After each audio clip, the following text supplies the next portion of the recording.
What's up, everybody? This is your boy AC, and welcome to another edition of LA Sports Live. Now, as you guys are coming into the video right now, do me a favor right now, hit that like button, and if you're not already a subscriber to the channel, go ahead and subscribe, man. I don't know what y'all waiting for.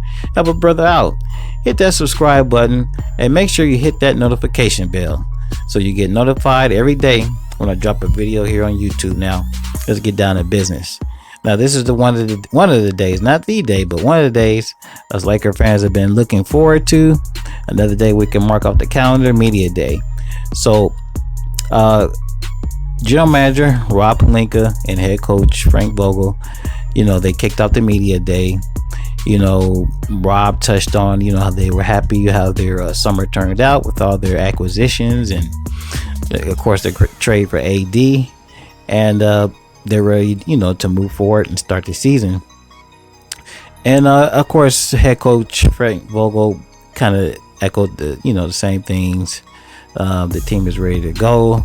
They're going to focus on defense, and and I guess after that they opened the floor for questions. But now that the off season is over, and looking back on the Lakers summer,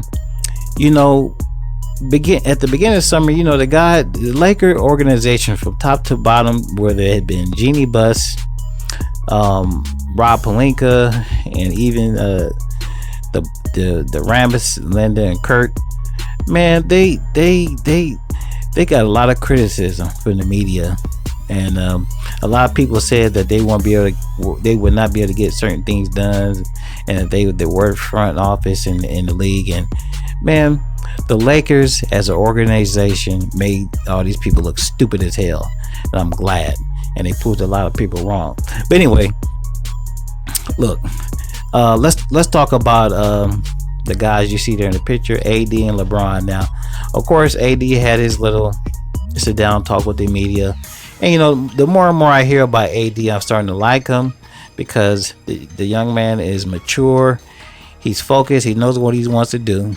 Everybody knows he's here in LA to kind of change the narrative about him in the league, in his career, and as far as the type of player that he is. He believes that he needs to be mentioned in the amongst the top players in the league, and he felt he could not he basically couldn't do that in New Orleans, so bam, he's in LA. So we're thankful for that. Of course, like he's mentioned earlier this summer, that he really wants to focus on the defensive end. He says he wants to win the Defensive Player of the Year award, and he's going to hold all of his teammates accountable on the defensive end, including the guy you see standing next to him, LeBron James. And to his credit, when LeBron had his little sit down interview, the media mentioned the little challenge that AD threw out there, and LeBron accepted it. He says, I'm down, I'm ready for whatever.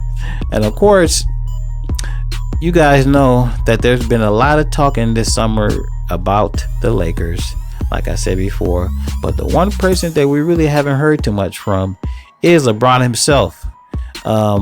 LeBron said this is his mindset on the whole situation, is that he wants to not talk about it, but be about it.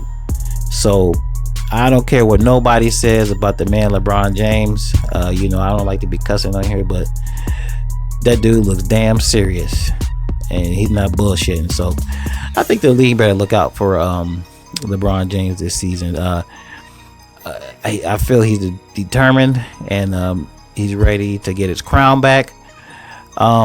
He's turning 35 shortly, so he's got some things not necessarily in his favor, in that being Father Time. But if there's a player in the league that can cheat Father Time at least with one more year, I believe it can be LeBron James. Now, they talked to quite a few other players. Really, I won't say quite a few. They spoke to mostly all of them. And one player that we heard from was Rajon Rondo. And Rondo said something that I thought was pretty interesting, when they asked him about his role that he wanted to play this year. And of course, he said, hey, I'll do whatever they need me to do. But he said predominantly he was more interested in mentoring and tutoring some of the younger players, and specifically the two other point guards, Caruso and Quinn Cook.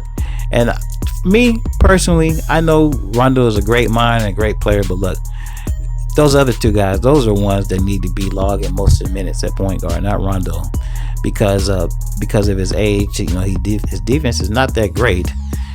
Like I said, great mind, great IQ, but we need some younger guys in that front court that can keep keep players in front of them, along with Danny Green. So we'll see how things shake out as far as that situation in the backcourt.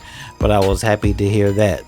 Now, one of the guys that I think that is going to be an X factor with the Lakers this year is D12, Dwight Howard. Now, Dwight Howard's been with the team for the last 6 weeks or so, and there was a couple of guys, Dudley and Rajon Rondo. They did mention Dwight Howard, and they both said, because they know him, from earlier in his career playing in the Eastern Conference. But they said, look, D12 has been quiet. He's been sociable and been hanging with the team, and he's been working out with them every day. But they just noticed and said that he's displaying a level of maturity that they have never seen before, and that he's extremely focused. Besides that, he also knows the writing's on the wall, and that he's only going to have so many chances left in this league. So, hey, I think Dwight Howard has a lot left in him. He had basically a whole year off last year because he only played 9 games. And I think he's going to be a big surprise for the Lakers this season. I really hope so. It does. People are talking about, should he start or should JaVale start? Look, I don't care. It don't matter. I believe just for continuity purposes, maybe JaVale should start and D12 could come off the bench. But, that's kind of how I think things will go. And honestly, they're going to split the time anyway. So I don't really think it's going to matter. These other two guys you see, Mr. Caruso, and I believe is going to be our starting 2-guard, Danny Green. These are the 2 other guys that are going to fulfill some big roles this year with the Lakers. And I believe they're going to get a lot of open threes. And if they knock them down, man, oh man. Man, oh man. This league is in trouble. Now, we're looking at Avery Bradley right there. I believe he's going to be another X factor for the Lakers with his defense. Avery, Dudley, these guys came on minimum deals, and they mentioned that they could have went other places for other money, but they chose to be here with the Lakers. And with both of them, they said it was a unanimous family decision to come to LA. And when you get players like that say, hey, I want to play with here, or hey, I want to play there, or hey, I want to play with these guys, man, look, they're going to be dedicated. And I believe those 2 guys have something to prove, to the league, and maybe even to themselves. I don't know. But those guys are ready, locked in, and ready to go. Now, like I said, head coach Frank Vogel said they're going to focus on defense. And, that was on Friday. And so yesterday was actually the first day of training camp. And I know they kicked off training camp for maybe an hour straight with defensive drills. So given his background, we know Coach Vogel is serious about this. He has the background, he has the pedigree to, I believe, actually to deliver on it. And time will tell what the 2019-2020 Lakers. That's it. I'm out of here. Hit the outro.